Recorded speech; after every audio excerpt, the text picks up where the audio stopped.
ঢাকা মানেই ফাঁকা। একটা সময় আমরা জানতাম এই কথাটা, কিন্তু আসলে ঢাকা মানে ফাঁকা না, ঢাকা মানে ব্যস্ত শহর। দর্শক, এই মুহূর্তে আছি আমরা ঢাকায় যমুনা ফিউচার পার্কের সামনে। আজকে দেখাবো ঢাকা শহরের রাতের পরিস্থিতি, ঢাকা শহরে কিভাবে রাতের বেলা গাড়ি চলাচল করছে, কিভাবে মানুষ চলাচল করছে। আমাদের দেশ নিউজের সঙ্গে থাকুন। দর্শক, এই মুহূর্তে পার হচ্ছে আমরা কুড়িল বিশ্ব রোডের ফ্লাইওভার। যদি আপনারা দেখতে পাচ্ছেন, দেখেন রাত্রের 1টার উপরে বাজে, 1:40 বাজে। এই সময় কুড়িল বিশ্ব রোডের মানে ফ্লাইওভারের উপর কী পরিমাণ গাড়ির চাপ আপনাদের দেখাই।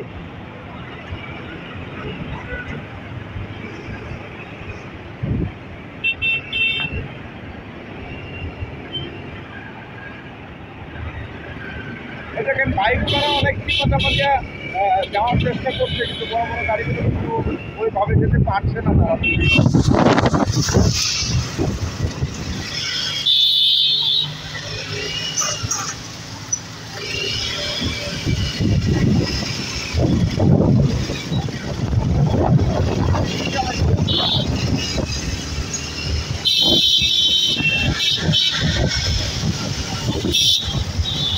আসলে আমাদের বাংলাদেশটা কিন্তু খুব সুন্দর দৃশ্যমান বাংলাদেশ, কিন্তু আমাদের বাংলাদেশের আমরা মানুষটা সচেতন না, যে জন্য আমাদের বাংলাদেশে কিন্তু এখনো জ্যামজট কমাতে পারেননি। আপনারা দেখেন যে এই বাংলাদেশে কিন্তু দৃশ্যমান অনেক উন্নয়ন রয়েছে, যেমন এই জায়গায় একটি জায়গায় সুন্দর ফ্লাইওভার, কিন্তু ঘন্টার পর ঘন্টা জ্যামেই পড়ে থাকতে হয়। যানজট এই যানজটের কারণে আজকে আব্দুল্লাহপুর থেকে 1.5 ঘন্টা যাবত আমরা রামপুরে আসতে পারলাম না। ধন্যবাদ। আপনারা দেখতে পাচ্ছেন আসলে মানুষ খুব কষ্ট করতেছে, খুবই কষ্ট করতেছে।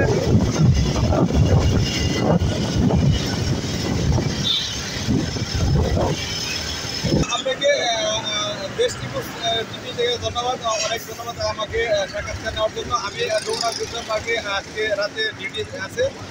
এই ডিউটি অবস্থায় দেখতে পাচ্ছি যে আসলে যমুনা ফিউচার পার্কের সামনে প্রতিনিয়তই জ্যাম থাকে।